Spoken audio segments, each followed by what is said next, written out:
What's up, everybody? Welcome to Chapter 18, Unnatural Causes. That job had strange written all over it. This is going to be weird. Okay, so apparently the party time mentats have a cumulative withdrawal symptoms. So Lil Pip she gotta go to the doctor. She's gotta get that special rehab potion, or whatever the fuck they do in this universe. I'm still trying to figure out how they do that in the main Fallout universe. It probably involves nanomachines. Hope. Finally, I had found another mayor whom I respected and admired, and who respected, and maybe even admired, me in return. One who was attracted to mayors, and who I could believe was at least a little physically attracted to me. We weren't in love. We barely knew each other. Alright. But there was the possibility for love. Gotcha. There was, in a word, hope. The last 16 hours had made for a very long day. As much as I would have loved to spend the next several hours with Homage, she'd realized straight away that I was in no shape for anything but sleep. So she sent me off back to my suite, where Velvet Remedy had puttered and tisked about my wounds until I had fallen into a dreamless sleep out of sheer exhaustion. Those are the best. You just wake up and... hungry. And for more than just food. Velvet Remedy had already awoken and disappeared to the shops. Hungry for adventure? Calamity had decided to swipe from the ruins of the Red Racer factory in the Ministry of Morale hub. Most of what Velvet and I had scavenged was intended for our own uses.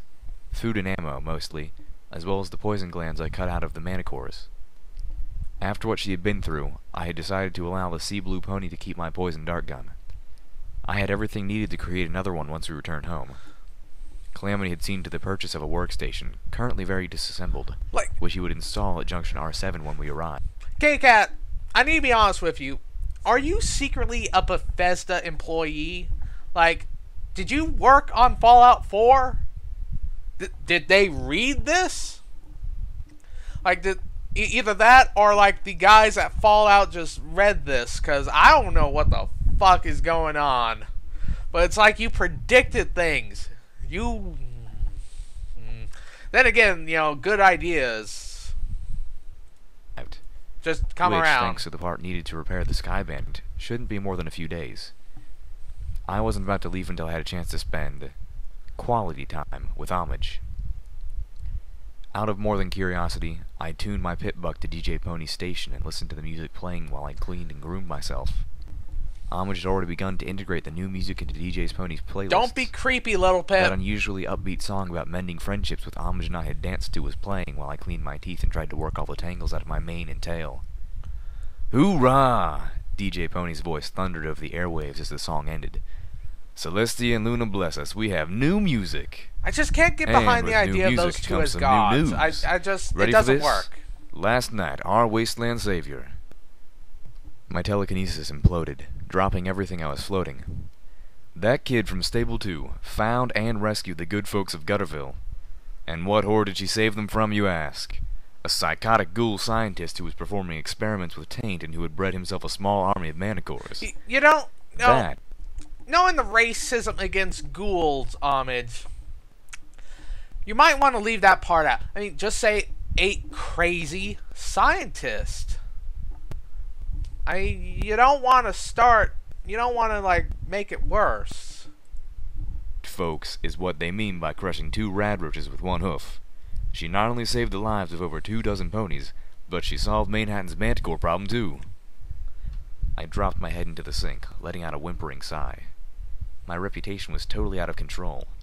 I barely heard the door to the suite open as I anguished over what ponies would be thinking of and expecting of me now. Part of me swore Homage just liked making me squirm. It's probably both, but Lil Pip. I know, people expect stuff of you, but just keep doing what you do. What they expect and what they get, that's up to them. Just keep doing what you do. Just keep being that good person that helps people out. You don't have to hold yourself up to other standards. To other people's standards. Just do what you do. Hell, you see the kid? Tell her to stop by and visit. Old DJ Pony wants to give her a big kiss for that one. Oh. My head shot up, catching my horn painfully on the faucet. Ow! Oh. You do know there are more civilized ways to get a drink of water than slurping it out of the sink, right? Oh, fuck Velvet you. Remedy's voice rang out from the other room. Wincing, I touched my horn, looking at myself in the mirror, then turned to Velvet. She was pulling a small red wagon behind her, loaded with supplies and dresses. I stared at the rather fancy and elegant gowns. "I thought we'd want to look our best for Ch18," she stated simply. Crap. I'd forgotten about Velvet Remedy's impending edition. "Don't worry, I know you're sized. I've wrapped you in bandages often enough that I ought to." I felt myself blushing. Velvet Remedy floated a pair of dresses, both simple yet graceful, towards me. "They'll look perfect on you. Trust me. The one on the right will really bring out your eyes, and the one on the left will beautifully complement your mane and tail."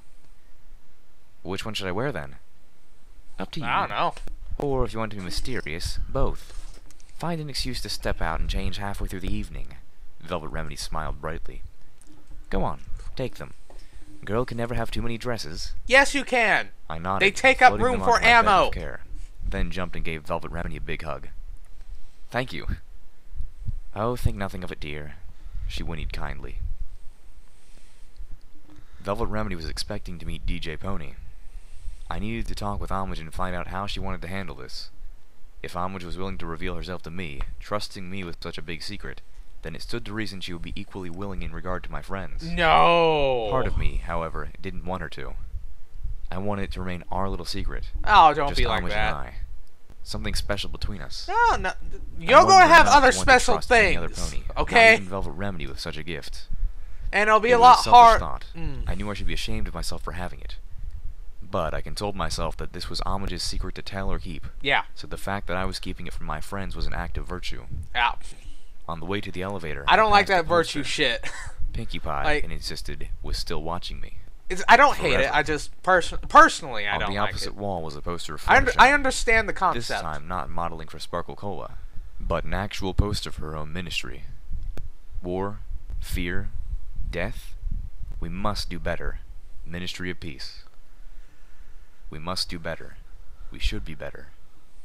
I should be better. I understood why Velvet Remedy loved that yellow Pegasus pony. If only there had been more like her. Then the equestrian wasteland may never have been. Well, if more people I were was like still her, they'd contemplating all the be post cowering when away in Homage a stepped out of the cave, elevator. afraid Her of face damn brightened near as she spotted everything. me. "Ah, just the toaster repair pony I was looking for." I would never live that one down.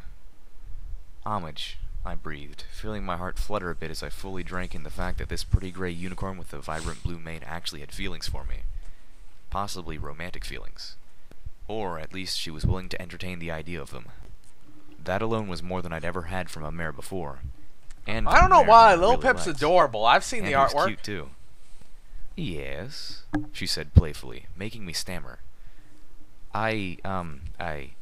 That is, when and how did you want to do the thing at the place?" "The thing at the place?"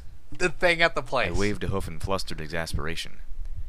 "You know, Velvet Remedy, Ch18, recording her music." "Oh," Homage grinned. "That thing at that place. You trust her, right? The ponies of Tenpony Tower know me as Ch18's errand girl, but I can't really let it go out that I'm a bit closer to him than that.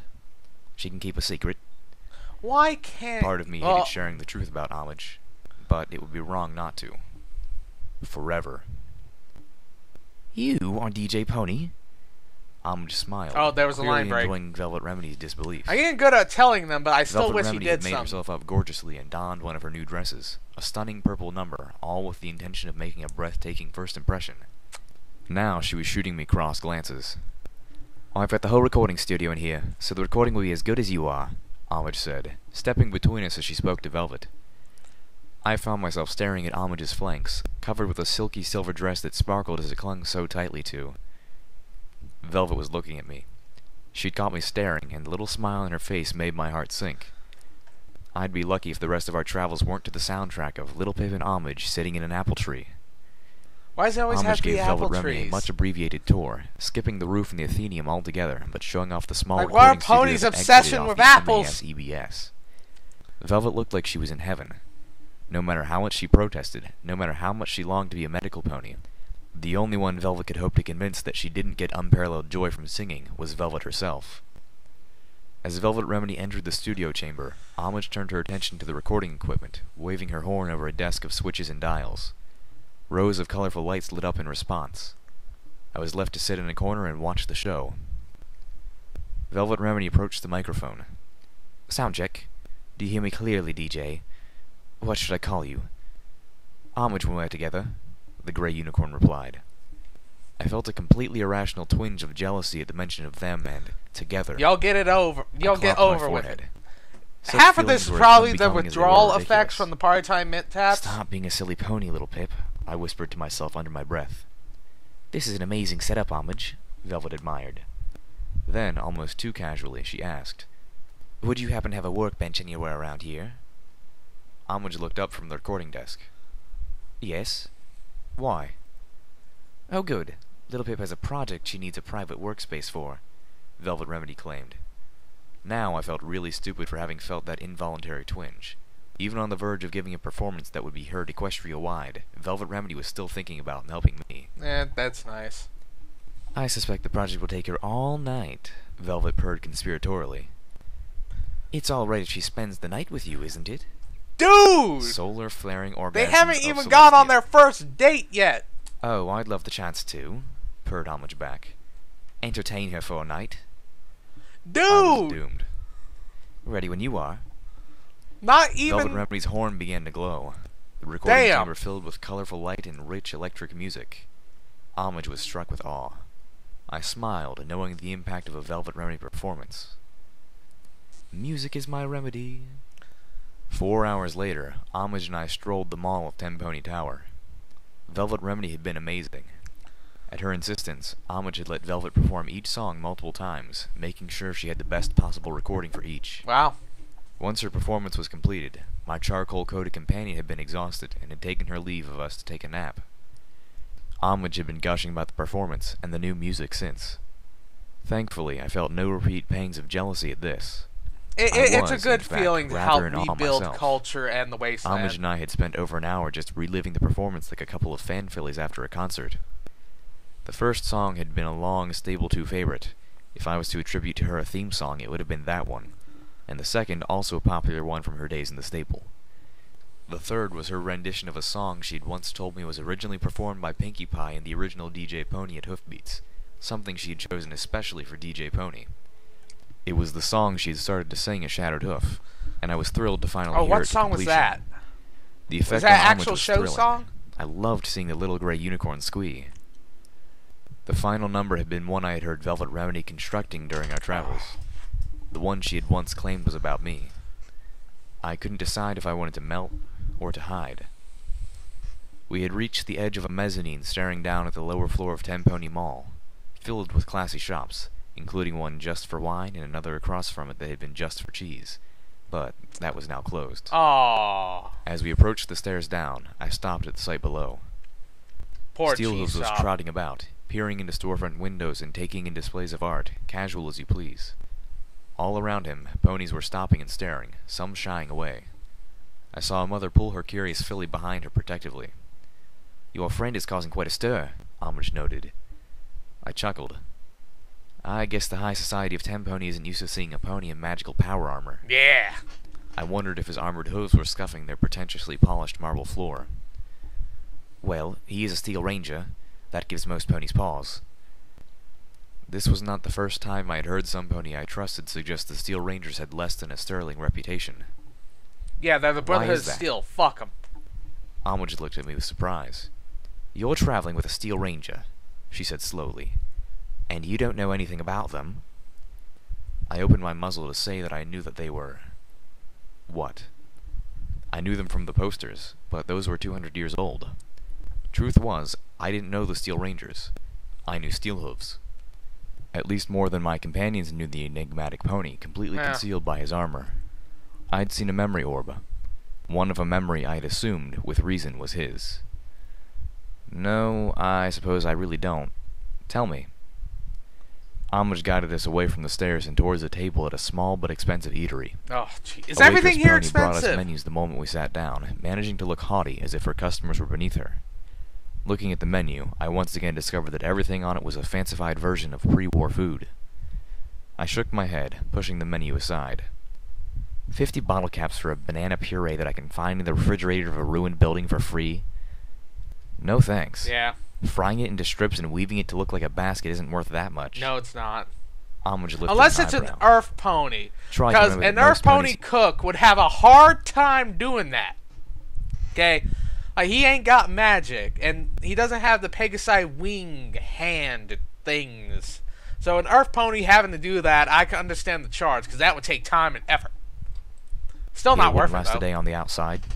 There are raiders, slavers, renegade security robots, and even a few stray Manticores between them and their free food. She looked around to the other patrons, then leaned forward and whispered, "Honestly, I don't think many of these ponies could handle radroaches. They'd stomp one and then the other radroaches would kill them while they're trying to scrape the radroach gunk from their hooves in an uncontrolled disgust." I looked around at the elite mares and gentle stallions of Tenpony. She was probably right. The stockpiles from Tenpony Tower itself ran out generations ago. What they sell now has been acquired from scavenger ponies, specialists in plumbing the ruins of Manhattan for foodstuffs. Fortunately, there were food shops, restaurants, and grocery stores galore in the city before the bomb, so scavenging has been fruitful as it is dangerous. But scavenger ponies don't risk their necks for cheap. And with how rated all the water is, it's hard for a pony family to purify enough for a tiny garden. For a restaurant like this, fresh crops are out of the question. I considered that. Alright. Then picked up the menu again. Okay. Alright. That was a brief introduction to the economy of Tenpony Tower. It explains why things are so damn pricey. And kind of shows the region economy. I'm not going to... Well, the region around Tenpony Tower. But what happens when the city runs out of food? It's been 200 years. This place is being plundered for most of that 200 years. You're going to run out. And you might actually run out pretty soon, actually. Because it can't... Like, yeah... Judging by how long it is, you actually could run out pretty soon. And I know the water's irradiated, but apparently there's purifying talismans. It'll probably be some work and time to uncover the ability to create those. But they're clearly magical. You have unicorns, and you have a fortified, secure area to begin research. Start researching into water purifying talismans. It doesn't have to be effective. It doesn't have to stay, you know, not like perfect like the stable ones. That's another idea. Why don't you go to a stable that was destroyed, but not by the bad water purifier like the one in like the AI one? Go to one of those, take that water purifying talisman, and do that. Or maybe, like, take one to use and go get another one to study.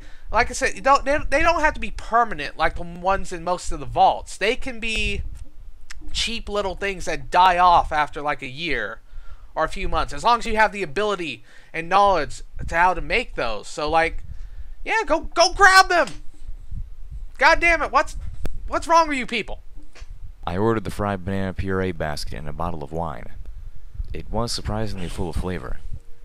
The Steel Rangers, Homage explained over our glasses of wine, are the old guard of the Ministry of Wartime Technology. They see themselves as the knights of the greatness of the past, which they consider to be tied to Equestria's advancements in technology and industry, and as custodians of the technology that their ministry helped create. Okay, so they're kind of like normal Brotherhood Steel, but slightly different.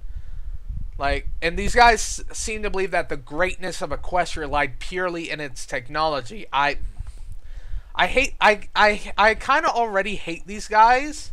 Like, I hate the Brotherhood of Steel, but for different reasons. I hate the Brotherhood because they're assholes and idiots. And, well, and I guess I might start hating these guys. No, I hate them for the same reasons, but different ways. Although, I can't really say I hate the Steel Rangers, because we haven't actually met them. And even though oh my god, my nose! Even though Steel Hooves is a Steel Ranger, I don't think he's an actual Steel Ranger, because he's alone. He lives in a little hut. He's probably a ghoul. And and since he's a ghoul, and he's not with the Steel Rangers, they might be racist against ghouls as well, because otherwise, why isn't he with his command? Why doesn't he have a squad? Why is he living alone in a little shack? So, putting this together makes the Steel Rangers sound pretty much exactly like the Brotherhood of Steel, only their reasoning is slightly different. And I hate the Brotherhood of Steel. Honestly, most of them would be more interested in saving your pip buck than saving you. After lunch, I treated homage to an early evening at the spa. The last time had been so utterly delightful that I had to share the experience with her. Homage had asked that the small radio in the spa be turned to DJ Pony's station. From the expression the spa ponies gave her, they didn't much approve of the ghoul-loving renegade, but were used to this request. With the new music playing, I suspected that the broadcast's popularity was peaking. One of the pretty spa ponies was dabbing my face with cleansing and revitalizing mud when the voice of DJ Pony blasted out of the little radio. "Good evening, children." I looked to Homage in surprise. She winked back before they covered her eyes with the slices of cucumber. "Got a question for all you faithful listeners out there. Automated systems. Have any of you mares or bucks ever seen a ghost?" Now, DJ Pony, I hear you say, there's no such things as ghosts. Been ghost stories about Manhattan ever since my grandmother's grandmother was a filly, and no pony's ever actually seen one. Ghost stories are all made up, you know. Well, now what if I, DJ Pony, your voice in the wasteland, Side were to quest. tell you that I have seen a ghost? And I don't mean heroic stable dwellers who miraculously survive falling off cliffs and trains. Not this time. I groaned aloud. I would have clenched my eyes, but they were already being covered with vegetables. Now, it was several years ago, when I had just gotten myself out of a tight spot with one of those manicures, so I was riding Dash and Stampede at the time. But she was there, Celestia's honest truth. Never seen her again or found the exact spot I'd stumbled onto. But there are more crazy things in the wild wasteland than you believe. Later, as the spa ponies gave us a pony petting and horn treatment, I asked Homage, What is Stampede?" "Oh, it's a mixture of rage and painkillers," Homage answered. "A friend and I found the recipe in the ruins of an MOP clinic when we were younger." My curiosity took hold. "A friend? Will I get to meet her?" "No. I'm afraid my friend didn't survive the efforts to get us into Tenpony Tower." Oh. I felt amazingly refreshed and relaxed. Our time in the spa had been pleasant and intimate, and I had high hopes for the rest of the evening. As we stepped out of the spa, Homage leaned close and whispered, "Had that last bit pre-recorded. It's a good idea to be seen in public occasionally while DJ Pony is live on the radio." Right. I nodded, staring at her just a little. The mud bath had been the first time I had seen her wearing neither a dress nor a spa robe. So Her she's cue always mark wearing looked like it could be clothes, either huh? a speaker or a megaphone. Oh, dang Either it, way, it was Tenpony Tower, perfectly everybody appropriate wears to her. clothes. And I could see why she chose to keep it private through dressing finely. If anyone suspected she was more than just DJ Pony's errand filly, the key mark was all but a dead giveaway. 3 little ponies galloped up to us, 2 colts and a younger filly. The youngest had tears in their eyes, the colt trying to hold his back while the filly was blinking hers away with a hopeful expression. Oh, what happened? I heard Homage moan at their approach. "Miss Homage," the oldest one called as they drew close, "DJ Pony says that Daddy tried to rob the heroine of the wasteland, and that's why he's in jail. Is it true? Did he really do that? Daddy wouldn't." Oh, fuck me with the moon. God damn it. Moon, sun, both of them. Rape me hard. No. Homage looked, if anything, even less comfortable. But she stood by the truth. "Yes, children, I'm afraid he did." "But he's really sorry," I interjected, even though I knew the only thing Monterey Jack was actually sorry about was that I had put him in a bad place. "And I'm sure they'll let him go. I paused, wincing as I chose my words, speaking more slowly. "I know the stable dweller is really upset about seeing him in jail." "Will she save him?" the filly blurted out with so much hope in her voice it nearly knocked me over. I know where this is going. "Why would she do that?" her eldest brother retorted. "He threatened her and tried to rob her." I looked at Homage helplessly. "They ain't gonna let him go," said the middle brother. "They're gonna hang him in 2 days." I paced back and forth in the Athenium as Homage watched me sadly. "You can't interfere." "Oh, yes, I can." No. Homage gave a melancholy sigh. "I understand why you feel you should, even if he did lay in his own hay. But from what you said, it really doesn't sound like he wants to be helped." I snorted. "Then I'm not going to leave it up to him. He has 3 children that need looking after. They need to come before his twisted-up code of honor." "Little Pip," Homage whispered. "We've just met. I don't want to lose you already." I stopped, shocked. Lose me? Yeah. In exasperation, Homage pointed out, "If you do anything, and survive the guards with their battle saddles, you and your friends will never be allowed to set hoof in Tenpony Tower again." I turned and looked her in the eyes. They were glistening, ready to cry. "I'll be with you. Always. Pretty much wherever you go. Just tune into DJ Pony and I'll be there. But you won't be able to be with me." I fell back on my haunches as the dead weight of what I would be sacrificing descended fully upon me. Night was falling as I walked slowly along the Celestia line. Velvet Remedy and Steelhooves walked in line behind me. Calamity was flying scout. All I had told the others was that I was going for a walk. Every one of them insisted on coming with me. Yeah, because you get into some Only shit Velvet Remedy when you asked go if there out. was a reason why, and she did so in private. She could tell I was distressed, and she was alarmed that I was not spending the evening with Homage. Calamity, I think, was looking for an excuse to stretch his wings. Steelhooves simply fell in behind me without comment. I felt like he would go anywhere I did, and I still had no idea why. Truth was, as much as I wanted to spend the night with Homage, I was too messed up inside to enjoy it. I needed fresh air. I needed to clear my head. I needed a distraction. Go kill some raiders, bro. The Grey Unicorn had not only understood, but had encouraged me. Velvet Remedy's horn provided light. I didn't even need the one from my pitbuck. The quiet of the night wrapped us like a blanket, punctured by the occasional distant screams or gunshots. Each time Calamity swooped away to investigate. Sometimes he would come back with reports of scavengers fighting off wild animals. Most of the time, he returned no wiser than before. Once, his disappearance was followed by several little thundercracks. Oh. I knew the sound of his battle saddle by heart. I heard no return fire, but we all stopped and waited, and worried all the same. It took him a quarter of an hour to return, and when he did so, he was laden with sacks of pilfered goods. "Raider nest. Bunch of Earth Pony raiders with spears and sledgehammers," Oh. he explained with a grin. Oh, well, then you were "No perfectly ponies fit for safe. Pegasus." He landed and passed me a sack full of metal apples. "They didn't have any ammo either, but they had these." Steelhooves offered to take the grenades. Of the lot of us, he was the only one who actually had any skill with the things. Actually, you know something? "One of these days, we gotta get you something that don't do no splash damage." Okay, we'll stop right there, because I noticed we haven't come across any tribals. Like, are we going to find tribal ponies? Were those tribal ponies that he just killed thinking they were, you know, raiders? Like, Fallout 2 gave me an affinity for the tribals. Like, don't fuck with them, man. Alright, well, I gotta stop this here. We're almost at the 30-minute mark.